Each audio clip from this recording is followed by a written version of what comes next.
Hello and welcome to People and Profit. I'm Marcus Carlson and we are in the Swiss Alps for this year's World Economic Forum, the gathering of global decision makers and business leaders. In this program, we're going to look at the lessons learned here in Davos on the state of the global economy. Also coming up in the show, the rise of the robots. We'll look at how technology could both create and destroy millions of jobs in the next decade. Plus, the French government goes on a charm offensive in Davos, but are big businesses buying its message of economic reform? The World Economic Forum started this year with warnings of a lackluster global economic picture. The focus is on China and on fears that slowing growth there will drag down the entire world. But our first guest in the show says that those fears are overdone. Posen is the president of the Peterson Institute for International Economics.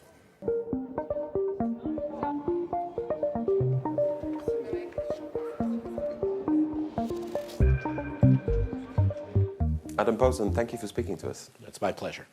Now, what did we learn from Davos this year that we didn't already know? I think there were two major messages. One is that there's a huge divide between the official sector and the markets on how scared they are about the global economy in general and China in specific. The official sector and some of the academic types like me are much calmer than the markets, and there's no trust. What's more surprising is there's just absolutely no trust. The official sector is having no traction in calming down markets. The second thing I think we learned is that people are very confused by the oil price fall. Not so much that it's falling, we can all rationalize that in terms of supply, but nobody's quite sure why it's having as big an effect as it is. Normally, we think of an oil price fall as being good for most countries, even if certain exporters are in trouble. But there seems to be an emerging consensus that rapid falls in oil prices are bad, and it's not entirely clear why.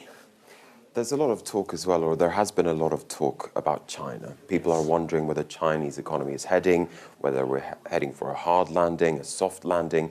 What's your opinion on that? Well, myself and the people at the Peterson Institute who work on this, like Nicolas Lardy, Olivier Blanchard, and I, we're all much calmer. I mean, we obviously don't believe the exact GDP number that the Chinese government came out with immediately upon the end of the year. When they said that there was growth of 6.9% in 2015. Yeah, and it's not even just the numbers wrong, it's that they came out with the data as soon as the quarter ended, and usually it takes a while to compile the data. But I don't want to emphasize that. I think what matters is there is data out there on components of GDP and commerce in China that you can get, not all of which is government. And it shows the services sector, the consumer sector actually growing quite strongly. It shows employment continuing to grow. That obviously the manufacturing sector is contracting, which is good from a global warming point of view, and is good for China's long term, because they got to get into other things.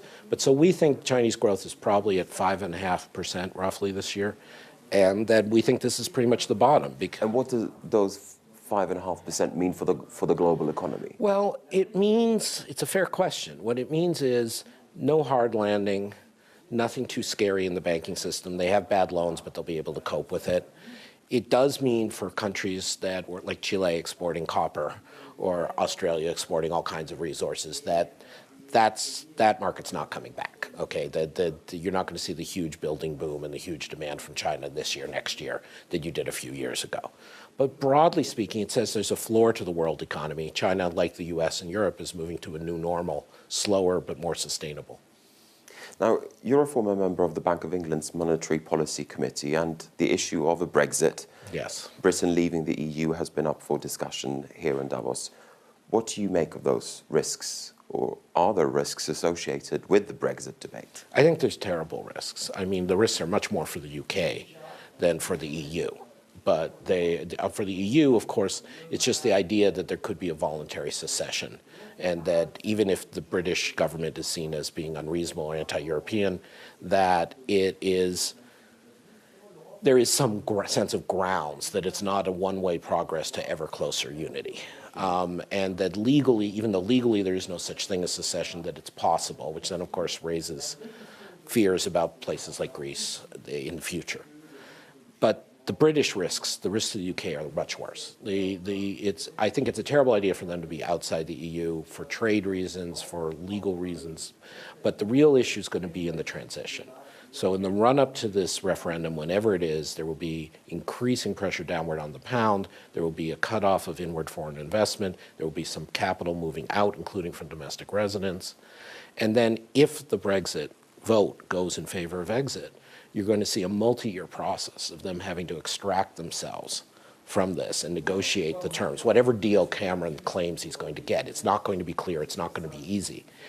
And this will probably cause a recession in Britain because there'll be so much uncertainty over investment, there'll be so much outflow of capital at that point.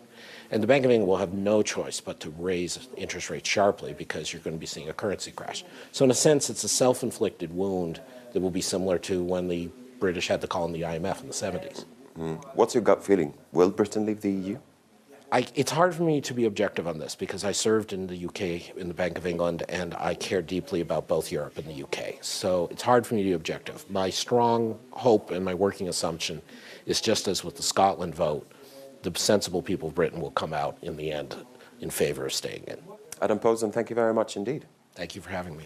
Mastering the fourth industrial revolution has been the main theme here in Davos this year. The World Economic Forum wants to highlight how things like robotics and artificial intelligence will change both the world as well as the global economy. There are warnings that robots could take jobs and further down the line even take over the world. Stephen Carroll has been investigating that prospect. Robotics is at the centre of many of the discussions here in Davos, so much so there's actually a robot in the centre of the conference centre here as well. And to talk a little bit more about where robotics might take us in the future, I'm pleased to say we're joined by Dr. Panich, Professor of Effective Computing at Imperial College London. Thank you for joining us. You're working on a very interesting project to do with how robots will recognise the expressions on people's faces, a project funded by the European Research Council. Tell us about it. Well, the whole idea of the project is to have the camera, a regular camera, no special camera, monitor human face and then understand the facial movements and facial expressions and interpret it in terms of emotions or any higher level behavior, like, for example, interest, enjoyment, pain, etc. You mentioned there museums as being one of the possible applications. What other ideas do you have for how this could be used? Well, there is another project also funded by European Commission, which is on autism, and we're trying actually to teach the kids about the facial expressivity of themselves and the others. So, as you know, the little ones which are autistic have the problem of recognizing expressions and also knowing how to express in a way which is appropriate for a given situation. So we want to teach them that, and we use robots for that. The kids love to work with robots, and the reason is that the robots are always the same, they're consistent. If you have a human teacher, humans usually change these expressions. This is obviously something you're very passionate about, but there are many people here in Davos that are concerned about where robots are going to take us. You know, in terms of jobs, there's this figure of 5 million jobs to be replaced by robots. Is that something? How do you respond to that sort of? Well, I do not think this is really true, because what we want to achieve is actually building robots and artificial intelligence tools to help actually people. So the point is not to take the jobs of people, but actually help them perform better or more. So, for example, in psychology, usually people do, or in any behavioral science, physiotherapists, therapists, medicine, and so they do things like annotation of these expressions manually. It takes ages. So what we can do this automatically for them, and they can actually do much more, annotate much more, learn much more, see different patterns, because they will have more time to concentrate on their work, because pieces of that work will be done automatically. We want to help people do more and do better, not take their jobs away. That's not the point. Okay, Dr. Panich from Imperial College London, thank you for speaking to us. And with that, it's back to you, Marcus. Now, France came out in force here in Davos. The Prime Minister and the Economy Minister were here to try to improve France's economic image. Our next guest is an expert when it comes to selling messages. Maurice Levy is the chief executive of the French advertising giant Publicis. And I put the question to him whether Manuel Valls and Emmanuel Macron had succeeded in their sales pitch.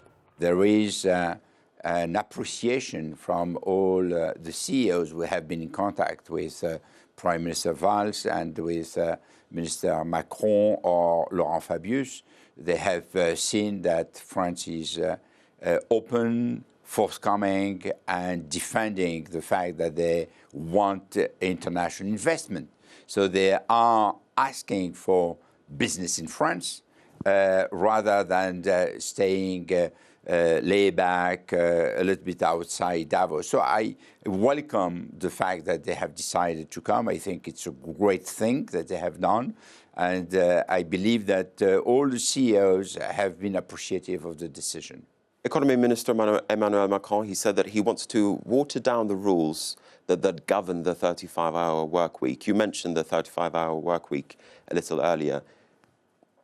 I take it that you think that that is a positive move, or that is a positive message. We will see how this is applied in the code, but clearly it is a positive message. And I think it's something that all the companies in France consider that has been a real break on recruitment. If there has been something which has been a huge obstacle, it's clearly the 35 hours. It has made the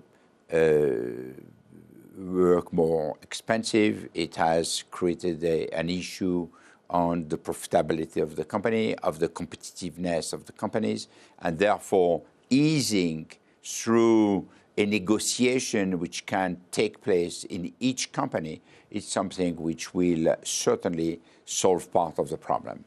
Maurice Levy, it's been a pleasure to speak to you here in Davos. Thank you very much indeed. Thank you. Merci.